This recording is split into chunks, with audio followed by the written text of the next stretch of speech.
Flexibility and fluency in critical thinking. So, this activity is about utilizing the power of brainstorming.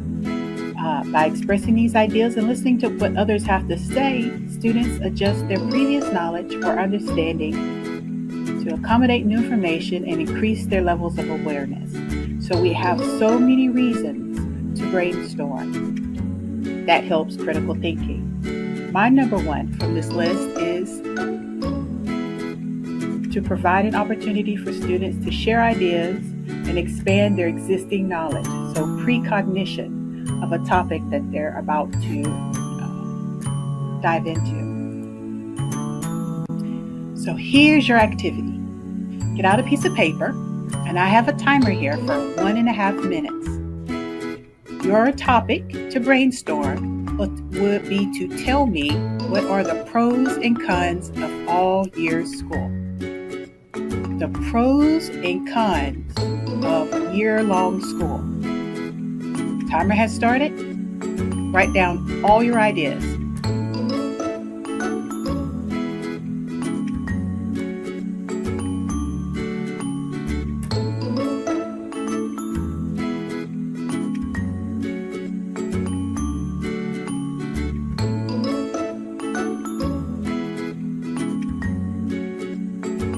You can do this. It's not that long. Every idea you have about the pros and cons of year-long school.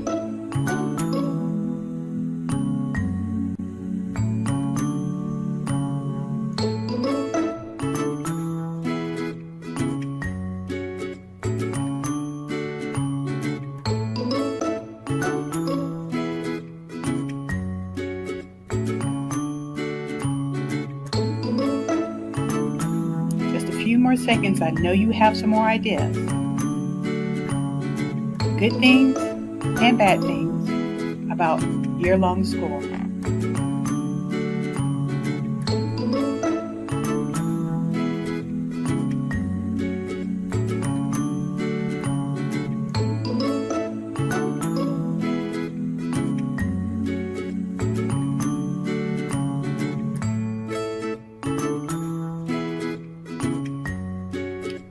Okay, time is up. Let's look at this list.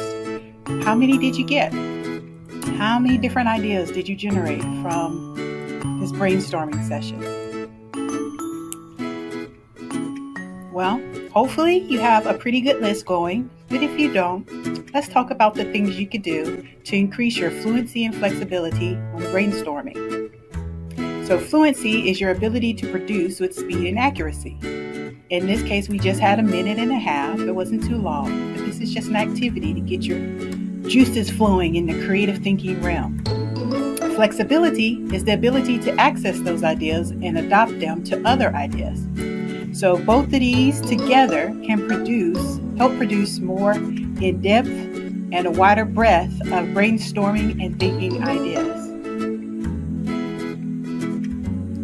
So let's talk about fluency. I think one of the best tools I've ever had access to in my teaching career is a categories list provided by Future Problem Solving. It is 18 different topics that help fluency of ideas. I will go over them with you.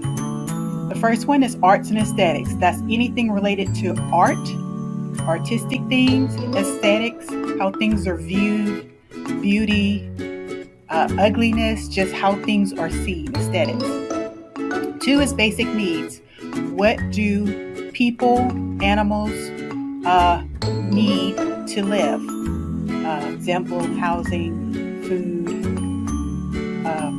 warmth. 3rd one is business and commerce. Anything that has to do with business, commerce, the economy, making money, stock markets, business and commerce.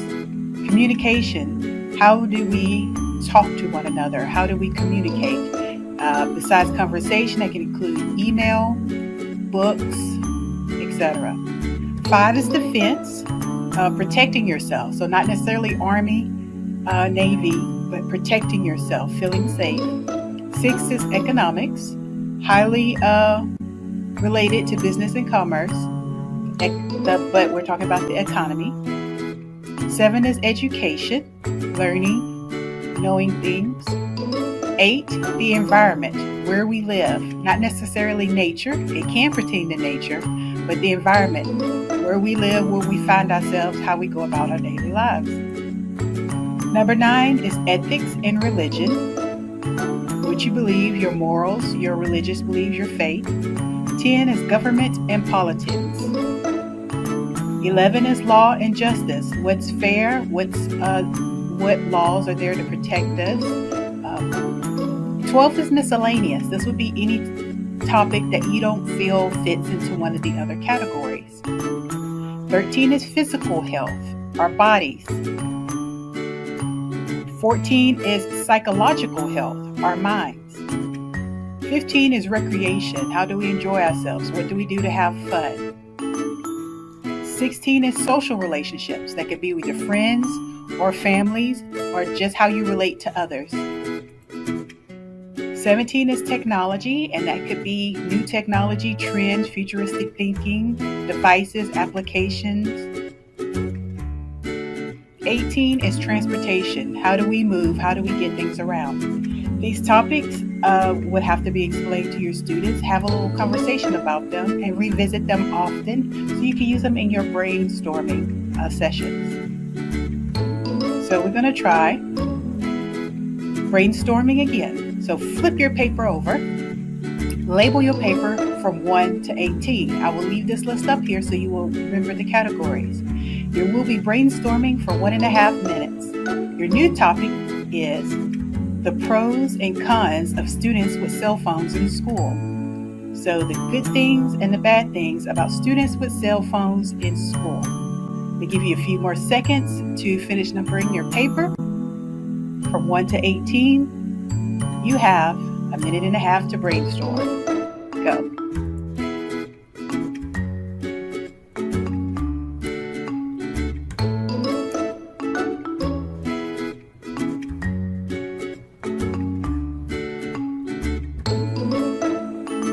The pros and cons of students with cell phones in school. Visit every topic that's up there and try to think of a pro or con that have to do with that particular topic in relation to the pros and cons of students with cell phones in school. It's totally okay if you have multiple ideas under one category.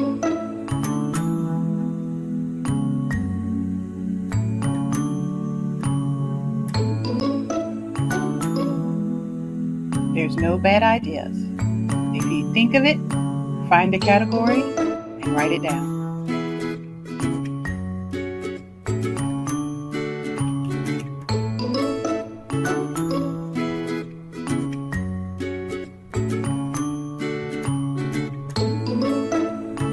Pros and cons of students with cell phones in school.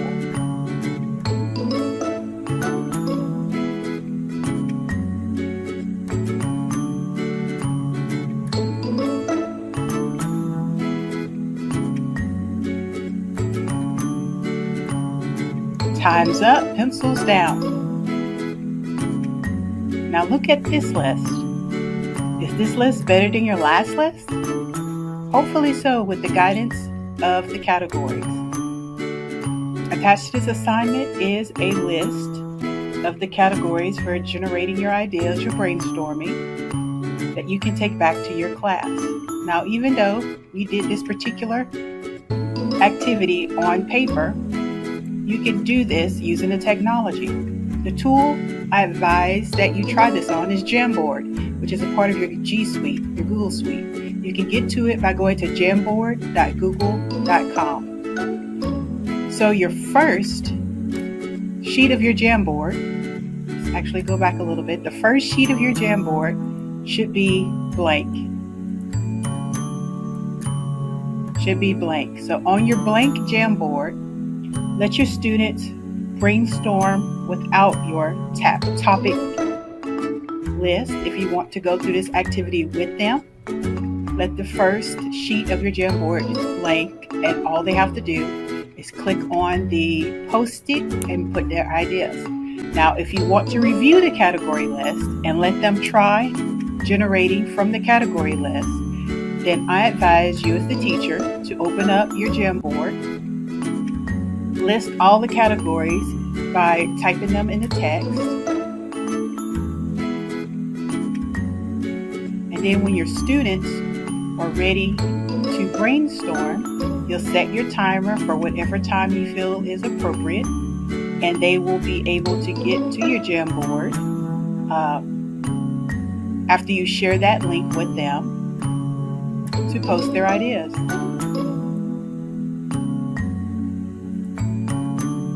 So you go to share, make sure that your access is turned on so your students can utilize your Jamboard and post that URL on your Google Classroom or wherever you are sharing this document with your students. When they have access, they can go in with the sticky notes, the post-it notes, and start generating their ideas as you keep time with your external timer. Not only will the categories help them produce ideas, but they will see each other's ideas and be able to bounce brand new ideas off of their classmates' ideas.